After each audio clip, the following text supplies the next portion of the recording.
Bem-vindos a mais um Deep Dive. Hoje a gente vai mergulhar fundo na história da Páscoa, sabe? Focando ali em Êxodo, capítulos 11 e 12, com base num resumo que a gente estudou. Nossa ideia é, desvendar o significado desse evento, que é super importante, né? E entender as conexões e por que ele ainda conversa com a gente hoje. Vamos começar pelo clímax, então, o ápice ali dos juízos de Deus sobre o Egito, que foi a 10ª praga, a morte dos primogênitos. E o que chama atenção, né, é que essa praga, diferente das outras, ela não foi só algo que aconteceu. Ela exigiu uma resposta, uma ação de fé mesmo, das famílias israelitas. Exatamente.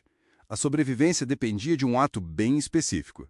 Pegar o sangue de um cordeiro e marcar as portas de casa. Meio forte isso, né? Sim, e a instrução lá em Êxodo 12 é, nossa, super detalhada. Cada família tinha que sacrificar um cordeiro, sem defeito algum. Certo. E usar o sangue como um sinal, nas laterais e na viga de cima da porta. Era tipo um teste claro de obediência, de confiança em Deus. Um teste de fé explícito. Totalmente. E naquela noite, quando o anjo da morte, passou pelo Egito, as casas que tinham essa marca de sangue, elas foram passadas por cima. Ah, daí o nome. E vem o Pessach, em hebraico, que quer dizer poupar, passar sobre. É impressionante pensar nisso, né? O mesmo evento trouxe morte para uns Para os egípcios? e salvação para outros, para os israelitas que confiaram. E essa noite acabou fundando a celebração anual da Páscoa, o memorial para sempre dessa libertação. E essa imagem do cordeiro, do sacrifício, ela leva a gente direto para uma conexão teológica super importante que o material destaca, né? A ideia de Jesus Cristo como o cordeiro pascal definitivo. A gente lembra de João Batista falando, eis o cordeiro de Deus. E Paulo depois dizendo que Cristo, nosso cordeiro pascal, foi sacrificado. Como é que a gente entende essa ligação? Olha, essa conexão é fundamental. O cordeiro da primeira Páscoa, aquele cujo sangue protegeu da morte física, ele é visto como uma prefiguração, um símbolo que já apontava para Cristo. Uma sombra do que viria. Exato. O sangue de Jesus que foi derramado lá na cruz oferece algo muito maior. Proteção contra a morte espiritual, sabe?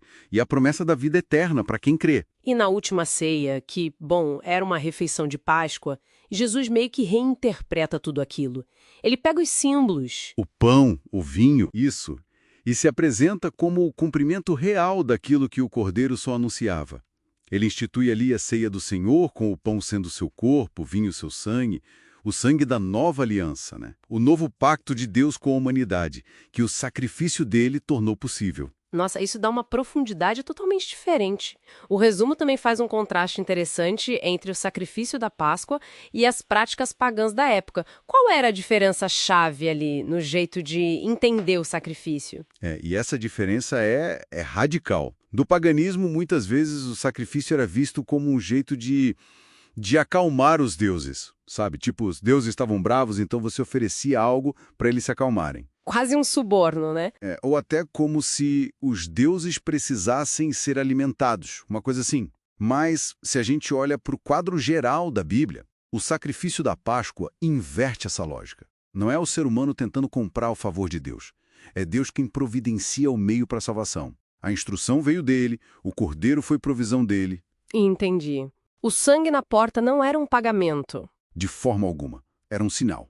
Um sinal visível da fé daquela família, da aceitação daquela provisão divina. Representa uma resposta de confiança, não uma tentativa de barganha com Deus. Faz todo sentido. E essa libertação, essa provisão, não era para ser esquecida, né? O próprio texto de Êxodo insiste muito que essa história fosse contada de novo, revivida todo ano, principalmente para as crianças. Por que essa ênfase toda na transmissão? Olha, a ideia ali parece ser transformar a história numa experiência viva. A cada Páscoa, a nova geração não devia só ouvir falar da libertação do Egito como um evento do passado, sabe? Tipo uma aula de história. Exato. A ideia era internalizar.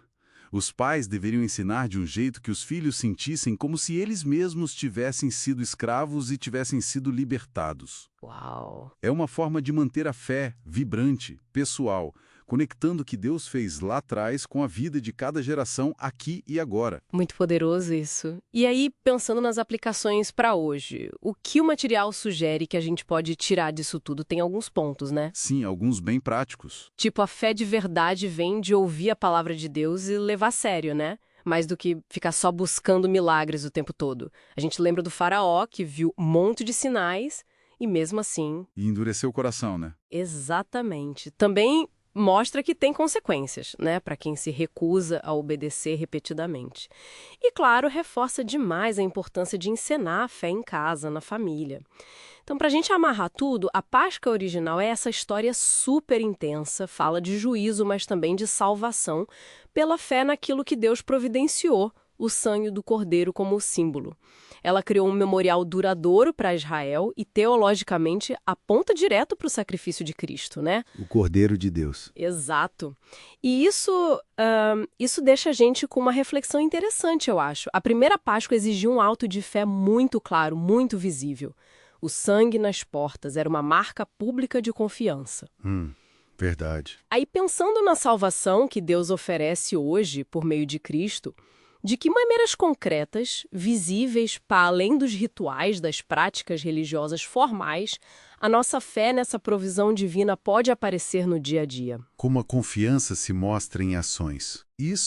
Como essa confiança se traduz em ações que de alguma forma testemunham dessa realidade na nossa vida cotidiana. Fica aí algo para a gente pensar, né?